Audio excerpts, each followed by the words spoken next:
Sexual assault accusations, men ask, what is acceptable to women in society now?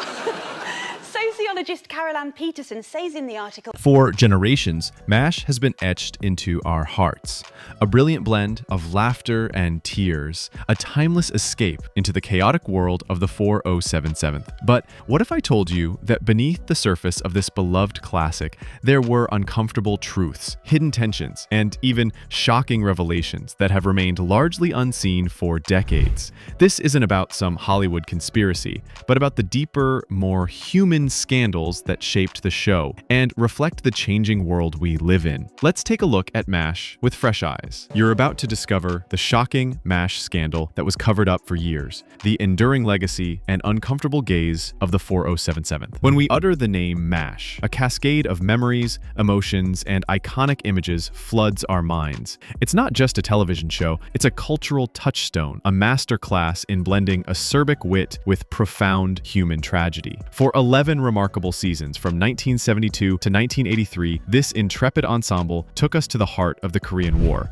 not through the grand pronouncements of generals, but through the blood-spattered, laugh-strewn, and tear-soaked trenches of a mobile army surgical hospital. To say it was revolutionary for its time feels almost an understatement. It dared to plant the flag of comedy in the grim soil of conflict, forcing viewers to confront the absurdity, the horror, and the sheer resilience of the human spirit amidst unimaginable suffering. But like any monumental work that endures the test of time, MASH, for all its accolades and pioneering spirit, wasn't without its shadows. The passage of decades, the relentless march of societal progress, and the ever-evolving lens through which we view historical media have inevitably brought certain aspects of the show into sharper, sometimes uncomfortably bright focus. This isn't about conjuring some sensationalized, long-buried scandal in the vein of a cinematic expose.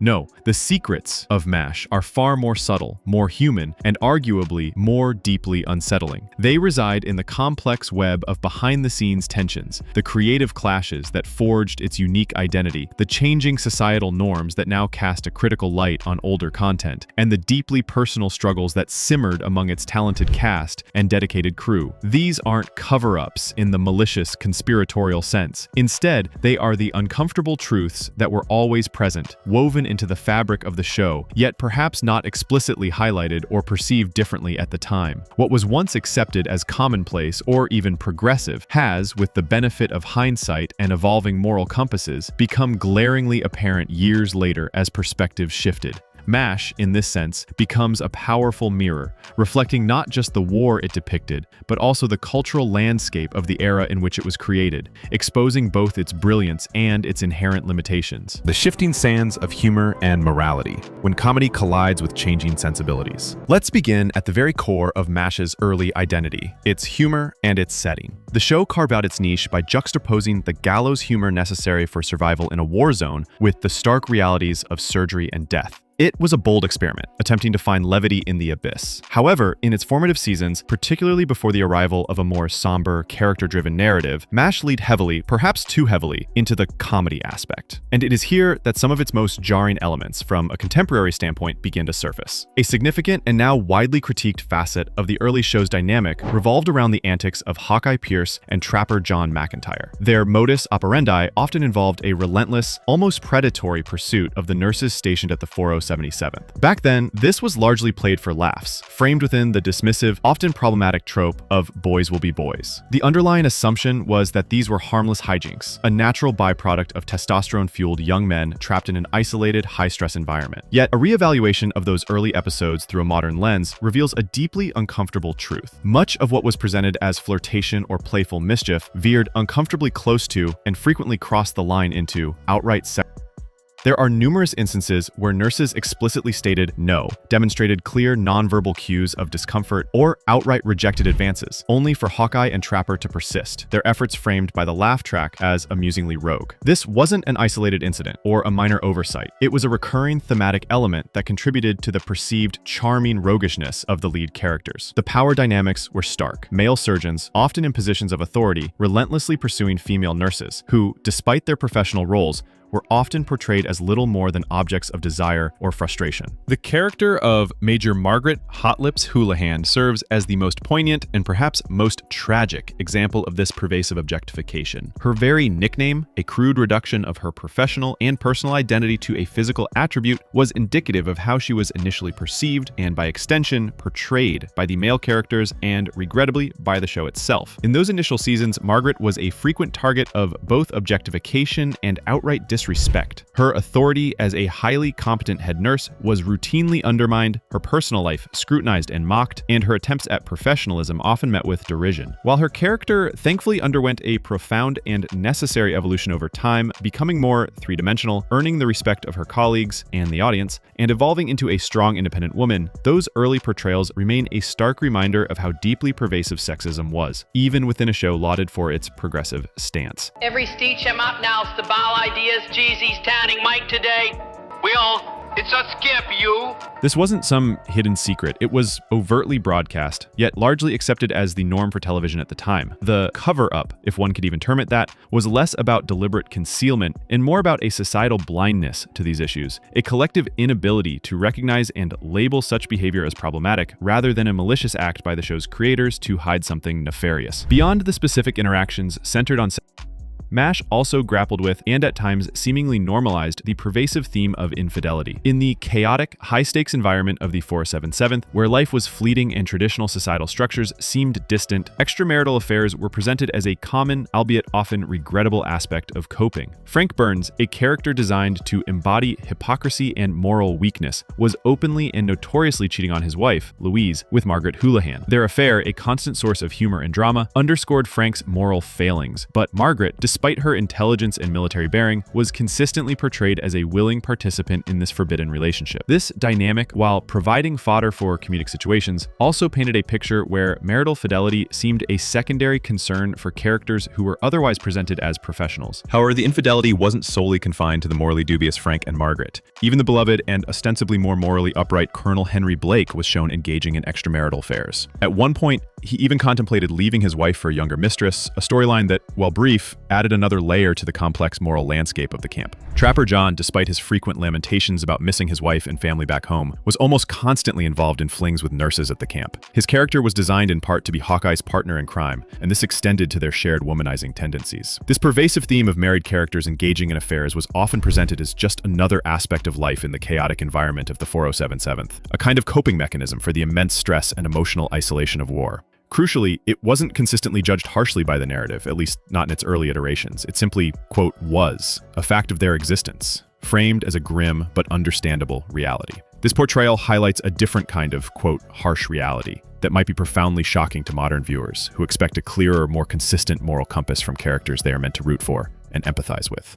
A significant moral recalibration subtly occurred with the arrival of characters like Colonel Sherman Potter and B.J. Honeycutt. Potter, a seasoned and honorable military man, was steadfastly devoted to his wife Mildred, and their enduring love served as a bedrock of stability in the often turbulent camp. Similarly, B.J. Honeycutt, introduced as Trapper's replacement, was portrayed as resolutely dedicated to his wife Peg and their daughter Erin. Their unwavering fidelity provided a powerful and deliberate contrast to the earlier, looser morality of the camp. This shift wasn't a sudden, explicit condemnation of the past, but rather a subtle critique woven into the narrative, reflecting an evolving sensibility within the writing room itself.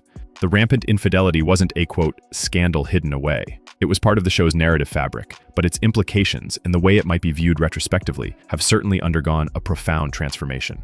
The erasure in the gaps, historical accuracy, and troubling representation. Beyond the social dynamics, MASH, despite its commitment to reflecting the realities of war, often played fast and loose with historical accuracy. This wasn't always a flaw, sometimes it was a necessity for creative longevity. The Korean War itself lasted for a relatively concise 3 years, 1950-1953. But MASH, a runaway success, ran for an astonishing 11 seasons. This temporal discrepancy inevitably led to some glaring continuity issues, and a fascinating, sometimes problematic manipulation of historical timelines. The creators did attempt to maintain a semblance of a timeline, with occasional references to specific dates and actual historical events, like the Battle of the Punch Bowl or the Armistice talks. However, the exigencies of episodic television often meant these efforts slipped. A prime example is the celebrated A War for All Seasons, the 200th episode. This groundbreaking episode deliberately encompassed an entire year within its runtime, providing a unique narrative structure. While innovative and highly regarded for its storytelling ambition, it completely dismantled any pretense of a consistent historical timeline. Characters who had left the show earlier were implicitly present within the year depicted, or events that would have spanned months were compressed into minutes. This was a conscious narrative choice, a brilliant way to keep the show fresh and to reflect the timeless, cyclical, and often stagnant nature of war for those trapped within its confines. But it undoubtedly played fast and loose with strict historical facts. More critically, the show's portrayal of Koreans themselves has drawn significant and justified criticism. While MASH made commendable efforts to include Korean characters in its storylines, often highlighting their suffering and resilience, their depiction sometimes felt generalized, stereotypical, or, at worst, tokenistic. The accents of Korean characters were frequently far from accurate, often leaning into broad, almost caricatured interpretations. Furthermore,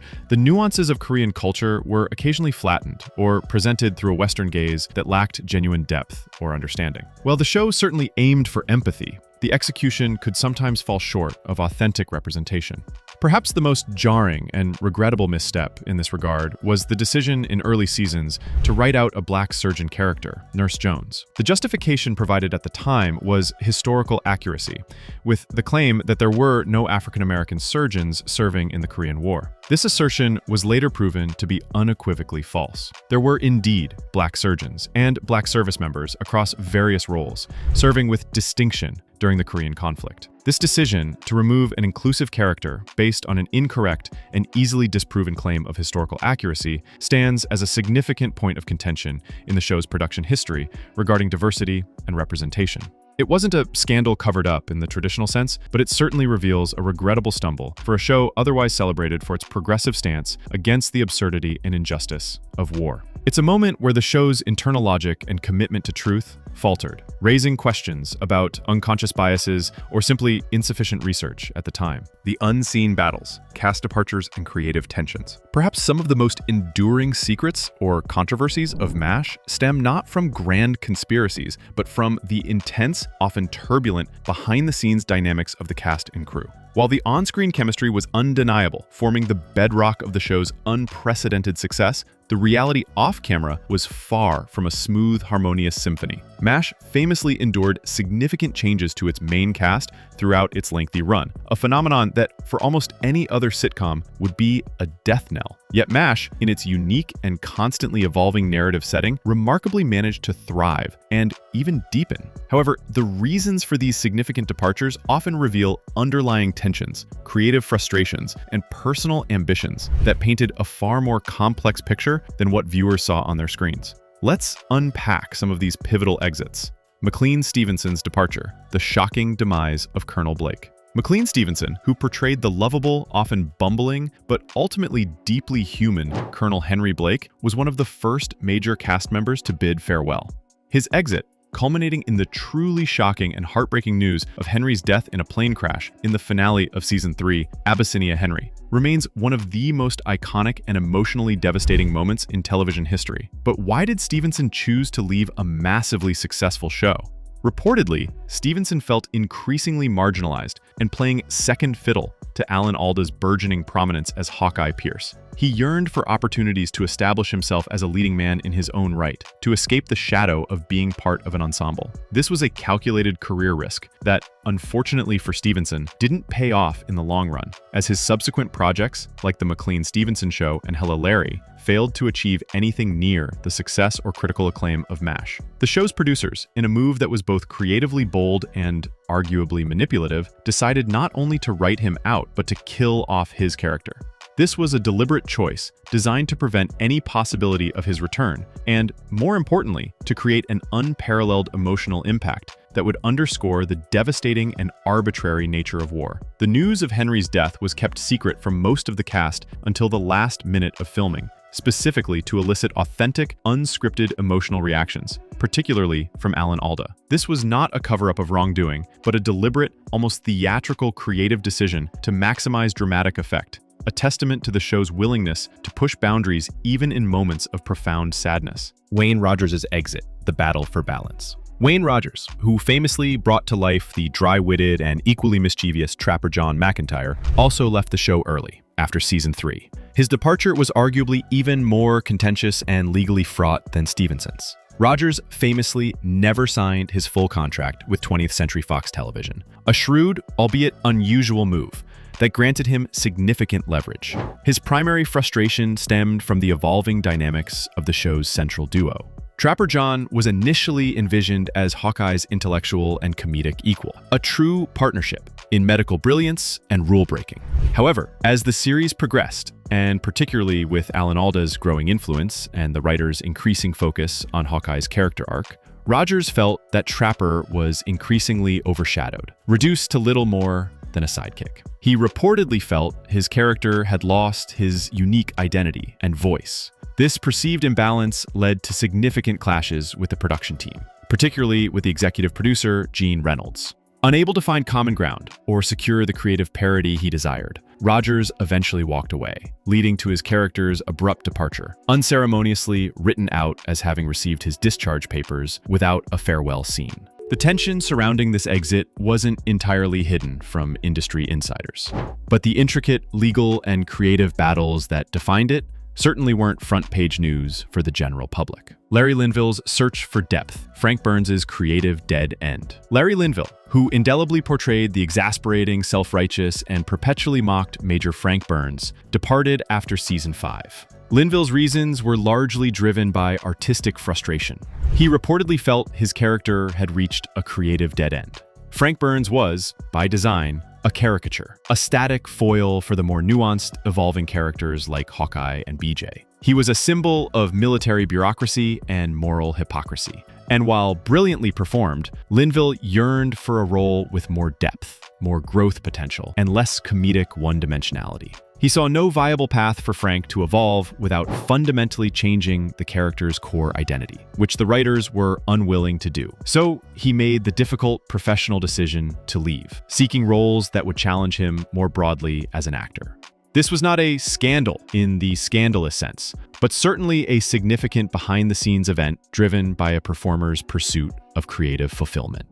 Gary Burgoff's burnout and set dynamics, the loved and difficult Radar. Even Gary Burgoff, who originated the iconic role of the innocent, telepathic, and profoundly empathetic Radar O'Reilly, and notably was the only main cast member to transition from the original film to the TV series, eventually departed the show in season 8. His reasons were primarily personal and deeply human, profound burnout from the relentless and demanding production schedule of a long-running series, coupled with a desire to prioritize his family life as his marriage was reportedly struggling under the pressures of his work. Radar was arguably the emotional heart of the 4077 for many years, and his absence left a significant void. However, alongside the understandable reasons for his departure, there were also whispers of Burgoff being difficult to work with at times. McLean Stevensons, in later interviews, even spoke of a love-hate relationship with Burgoff on set, acknowledging Burgoff's undeniable brilliance as an actor, particularly in embodying Radar's unique quirks, but also alluding to their personal clashes. There were even anecdotes, allegedly detailed in a biography of Alan Alda, suggesting that Wayne Rogers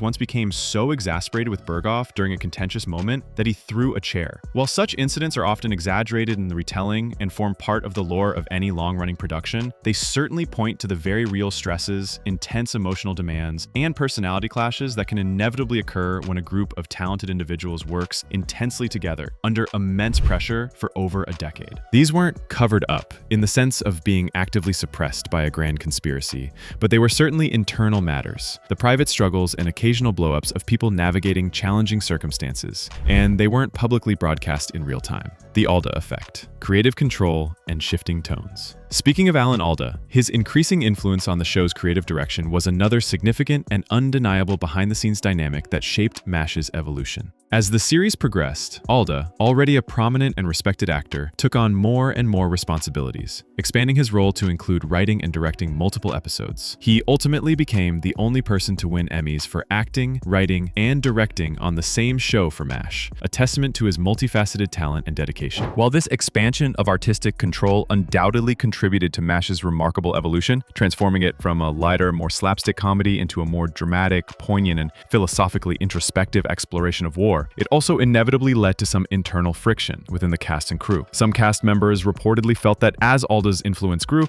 the show became increasingly focused on Hawkeye, shifting the balance away from the more ensemble-driven nature of the early seasons. The Hawkeye-centric criticism became a recurring theme among some viewers and even within the production. It's widely rumored, and supported by anecdotal evidence, that Alda himself held strong opinions about the show's direction, particularly disliking the early womanizing aspects of Hawkeye's character and the objectification of Margaret. His influence played a crucial role in steering the show towards more serious, character-driven storylines, and significantly, towards a more respectful and nuanced portrayal of female characters. This dramatic shift was a gradual process, an organic evolution, rather than a sudden revelation of a scandal, but it was a clear and deliberate transformation, driven by key figures behind the scenes, profoundly altering the show's identity. The unseen wars, laugh tracks, fires, and artistic integrity. Beyond the personal dynamics, MASH was also the battleground for fascinating, often unseen conflicts over artistic integrity. One of the most famous and enduring of these was the constant fight over the laugh track.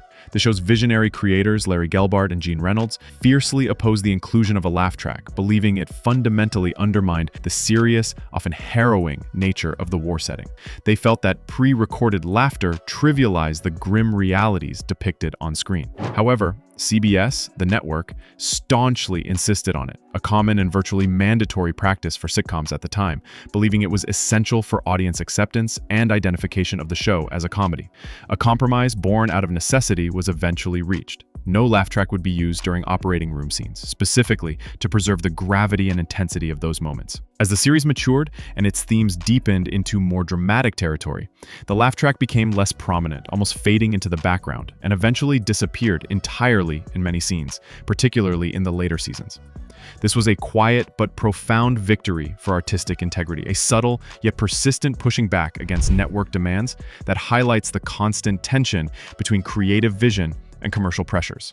It wasn't covered up, but it was a significant behind-the-scenes struggle that subtly but profoundly shaped the viewing experience for millions. Finally, we have perhaps one of the most dramatic, unplanned secrets that unfolded during the filming of the final episode. The iconic outdoor set on the Fox Ranch in the Santa Monica Mountains, where the outdoor scenes of the 4077th were filmed, was devastated by a real brush fire during the production of the series finale. Instead of attempting to hide this catastrophic event or embarking on a costly and time-consuming rebuild, Alan Alda and the writers ingeniously incorporated it into the storyline of the epic series finale, Goodbye, Farewell, and Amen.